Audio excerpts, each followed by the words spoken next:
Ka-Coffee, nako, itong ilang senador na ito ha, bumaba yung kanilang rating at hindi lang basta bumaba, malaki po yung ibinaba sa kanilang rating. Paano daw ba? Bakit daw ba? Paano daw yung iba, puro papogi lang. Mukhang hindi satisfied ang taong bayan dito sa kanilang performance, no? Kaya bumaba yung rating nitong mga senador na ito. Sino itong mga senador na ito? Ayan, nakikita nyo sana sa inyong screen yung balita na iyan mula sa Politico. Ayan, puro forma kasi. Grabe din mag-headline itong Politico ah. Puro forma kasi. Performance ratings of Mark Villar, Robin Padilla, yan si Binoy, si Joel Villanueva at si Win Gatchalian, ayan, bumagsak yung kanilang rating. At hindi lang basta bumaba Ka-Coffee kasi malaking porsyento nga yung ibinaba sa kanilang rating sa recent survey na ito. The performance rating of 5 senators suffered a decline of as much as 7 points. Malaking puntos yan, Ka-Coffee. Kasi kung inyong mapapansin, yung trajectory ng mga ratings to, bababa yan ng 2 points, bababa ng 3 points, 4, 5, within that range lang, Ka-Coffee. Pero napakalaki, 7 points ang ibinaba nito sa third quarter ng 2023. According po yan sa pinakabagong pag-aaral na isinagawa ng Publicus Asia. Yung Publicus Asia, Ka-Coffee, regularly nagkakandak yan ng mga survey, lalo na kapag nalalapit na ang eleksyon, no? Kasi malaking bagay ito, metrics ito para sa mga kandidato kung kumusta yung standing nila sa survey, ano yung dapat nilang gawin, saan sila mahina, ito dapat yung kanilang campaign strategy, etc. Yan yung purpose ng survey, no? Results of the Pahayag survey conducted mula po September 7 hanggang 12 showed that Senator Mark Villar, medyo hindi ko rin naramdaman itong si Senator Mark Villar, no? Kasi kung ngayong mapapansin, nagiging sunod-sunod yung mga pagdinig dyan sa Senado, pero parang medyo tahimik itong si Senator Mark Villar, recording the largest drop in performance rating. Biruin mo, mula sa 48% sa second quarter, naging 41% na lang po yan. Malaking diferensya yan, Ka-Coffee. 7 points ang binaba dito ni Mark Villar. Agree ba kayo dito sa survey na ito? Sige, comment nyo dyan sa ating comment section. Senate Minority Leader si Joel Villanueva, si Senator Sherwin Gatchalian, bumagsak din po yung kanilang rating ng 5 points mula po sa 52 sa second quarter, naging 47% na lang po ito. In short, bagsak na. Kasi kung ang passing rate natin ay 50 plus 1, no, 51 at least man lang, no, ito 47 na lang ito. Bagsak na ang rating nito mga senador. Senator Robin Padilla, ito, ang laki rin po ng binaba niya mula sa 47%, naging 43 na lang po yan. Mas lalong bagsak ito. Pahayag survey had 1,500 respondents taken from NCR, sa North, Central Luzon, South Luzon, Visayas at Mindanao. The poll used purposive sampling and had a margin error of plus or negative 3%. Ang description, the performance rating of 5 senators suffered a decline as of much as 7 points in the third quarter of 2023, according sa latest survey conducted ng Publicus Asia. Ay, parang naulit itong balita na ito, Ka-Coffee. Ano sa inyo, Ka-Coffee? Sige, ibahagi ang inyong opinion. Agree ba kayo dito? Ako, feeling ko, sa bagay, naniniwala din naman tayo sa survey kasi kahit pa paano, may basis din naman yan. May scientific din naman yan. May prosesong pinagdadaanan din naman itong mga survey na ito. Pero mukhang agree ako dito sa particular dito kay Mark Villar, kay Senator Mark Villar kasi parang nawala ito sa eksena no? Noon masyadong malakas ito, Ka-Coffee, no? Maganda yung kumbaga ingay ba, no? Mabilis natin makita sa mga debate kung ano-ano pa mga proyekto, pero lately parang bibihira natin makita itong si Senator Villar, no? At ayan, isa po siya sa may pinakamalaking puntos na ibinaba na 7 points. Si Robin Padilla, yan, pasok din po sa mga bumaba ang kanilang rating. Agree ba kayo dito, Ka-Coffee? Sige, i-share nyo ang inyong opinion siya sa ating comment section. Simply Talkies Vlog, puro kasi pogi kasi sila.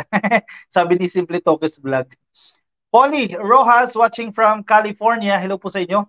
Shoutout po sa inyo dyan sa California, dyan sa Estados Unidos. At sa mga Ka-Coffee natin na nakikinig na nasa Estados Unidos, happy viewing po sa inyo. How much ang t-shirt, Idol? Oy, ano po yan? 499 lang yan, Ka-Coffee, plus yung shipping fee ninyo. Pero a portion of the profit po will go to our charity fund. Kung mapapansin ninyo, madalas nagsasagawa po tayo ng mga humanitarian activities. So bahagi po ng kita natin dito sa project na ito ay napupunta doon sa ating pondo para sa mga humanitarian activities. Sana masuportahan ninyo, Ka-Coffee. Promise, maganda yung kakapuntahan yan. Engineer Rodolfo Reyes, Ka-Coffee, magandang gabi sa ating lahat mula dyan sa Kuala Lumpur, Malaysia. Uy, happy viewing sa'yo, Engineer Rodolfo Reyes. Uy, galing ako dyan sa Kuala Lumpur, Malaysia, no? Ang ganda, no? Parang Ang mura kasi ng mga pagkain, no? May pagkahawig ng ano, parang BGC, yung style ng Kuala Lumpur, no? Pero ang lalaki ng building, ang tataas ng gusali. Napakaganda ng Kuala Lumpur, Malaysia, no? Hello sa inyo, Sir Rodolfo Reyes. Oo nga mga ka-coffee, wag tayong marinig kay Senator Villar, di ko siya naramdaman. Si Robin naman, maingay pero may sablay naman ang sinasabi. Yan, si Senator Robin Padilla, madalas nating napapakinggan niya sa mga pagdinig dyan sa Senado, pero tama ka dito. May mga remarks ito na medyo negatibo, no, sa panlasa ng ilan nating mga ka-coffee. Tito Ed Agbisit, good evening ka-coffee, watching from Hong Kong. Happy viewing po sa inyo dyan sa Hong Kong. Kay Jack Vic Edralin Semblante, nakikinig din po sa atin na sa Facebook. Kay Ma'am Amalia Ramirez, hello po sa inyo. Ma'am Amalia, shoutout po sa inyo. Kay Segundo Estacio Lazo, shoutout po sa inyo. Kay RC Overlaret, kay Alan Quirido Erum, shoutout din po kay Jem Coloma, nakikinig po sa atin dyan sa Facebook. Maraming salamat sa inyo ka-coffee. Ka-coffee, para sa akin, 20 pesos per kilogram na ang pangarap nating mahal na Pangulo ay posible talaga. Biro mo isang sako nga ng bigas ay naging libre. Yun pa kayang 1 kilogram na 20 pesos. Ang tinutukoy dito ni Engineer Rodolfo Reyes, yung recent, no, actually sunod-sunod yung nagiging distribution ni Pangulong Bongbong Marcos nitong mga sako-sakong bigas. Actually, itong mga bigas na ito na dinidistribute ka-coffee ng ating presidente, ito yung mga confiscated ito yung mga walang sapat na papeles. In other words, smuggled dito mga bigas na ito. Actually, matagal na sanang plano yan. Ang problema, syempre may mga documentation ka dyan kasi may batas tayong sinusunod dyan na bago mo i-dispose itong mga nahuling mga produkto na ito, dapat dumaan niya sa screening, dumaan niya sa tamang proseso. At sa tingin ko, hindi naman gagawin ng presidente yan, i-distribute na ito sa mga purpose beneficiaries kung hindi dumaan sa tamang proseso. Tama yan. Ako, sir, agree ako sa'yo. Actually, hindi ako nawawala ng pag-asa na maabot natin itong 20 pesos. Hindi nga lang ngayon, hindi nga lang next year, no? Pero may ano pa, mahaba pa, 5 taon pa ka-coffee. Hintayin natin, baka next year or the following year, 2026, yan, kahit hindi 20 nga, ako kahit 30 lang, kahit 35 Basta maganda na, no? Maganda, masarap ng kainin. 35, okay na yan, kahit hindi 20, no? Kasi kung titingnan mo, halimbawa, Engineer Rodolfo, sir, magkano ang kilo sa inyo ng bigas dyan sa Malaysia? Nagtanong-tanong din ako dyan kasi yung event namin, iba't ibang bansa din yun. Tinanong ko sila, ang average 50 to 60 per kilo ng bigas nila. Pero syempre, mataas yung kanilang kita. So, yun, siguro pwede nating remedyo dito, pataasin yung ating kita. Pero, syempre, sino nga yun na bumaba ang presyo ng bigas, no? Kahit hindi 20, basta 30, 35, kahit 40 nga lang ka-coffee, no? Malaking bagay na po yan. Tama, posible po yan. Engineer Rodolfo Reyes, huwag tayong mawala ng pag-asa dahil buhay pa tayo, no? May pag-asa pa rin po. Robin, Mau Padilla, Risa Ontiveros, Coco Pimentel, Loren Ligarda, Bongo, Duterte, Maudig, Sara Duterte, Bato de la Rosa, Win Gatchalian, Dito Lapid, Bong Revilla, at lahat anti-Pinas, flash sa Inidoro, sabi ni Kinabuhing Cebuana. Yan, mukhang hindi na iboboto ito ni Kinabuhing Cebuana sa nalalapit po na halalan. Oy, boboto tayo ka-coffee 2025. Yan, next year ka-coffee 2024. Syempre, preparation na yan for the upcoming election. Medyo maingay-ingay na ulit. Maghahanda na ulit yung mga kakandidato sa pagkasenador. 12 po 12 yung ating iboboto sa pagkasenador kasi ang senador natin ka-coffee, huwag kayong malilito, 24 po yan, no? Pero 6 na taon kasi ang isang term ng isang senador at pwede siya tumakbo hanggang 2 beses. Ibig sabihin, pwede siya maglingkod hanggang 12 years. Pero after 6 years, nagpapalit yan, no? Pero ang pinapalitan dyan, 12 lang. Kaya kung inyo mapapansin, bakit 12 lang pero 24 yung senador natin? Yung 12 kasi naiiwan yan, yung 12 lang yung pinapalitan para nagkakaroon ng continuity. Ayan. Kung meron na kayo, maaga pa naman para magkaroon ng listahan, pero dyan tayo paparating. Imelda Angeles Buena, ka-coffee, parang hindi style ni Senator Mark Villar ang mag-grandstanding. I think he will be more productive sa executive branch, sabi ni Ma'am Imelda Angeles. So actually, magandang observation to, Ma'am Imelda. Kasi effective siya sa sa DPWH, no? Maganda yung naging performance niya dyan. Pero sa Senate, mukhang, kasi puro debate, no? Parang yan ang ating nagiging metrics Yan yung ating measurement ng performance pero bibihira natin marinig itong si Mark Villar. Ang kanyang nanay naman active, no? Si Senator Cynthia. Wag nang iboto ang mga walang alam sa Senado, sabi ni Alan Curido. Room, sino ba yan? Pangalanan mo na yan, sir. Ang walang alam dyan sa Senado, no? Shirley Sapaden, shoutout po sa inyo. Nasa Facebook kay Churumi.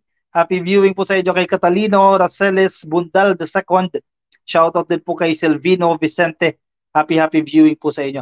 Yan, si Joby May, maraming nako, kulang sa mga senador na yan. Si Robin maingay pero walang substance. Tahimik yung iba, kaya dapat kumilos naman, sabi ni Joby May. Parang nakakamiss tuloy yung panahon ni Miriam Defensor Santiago, no?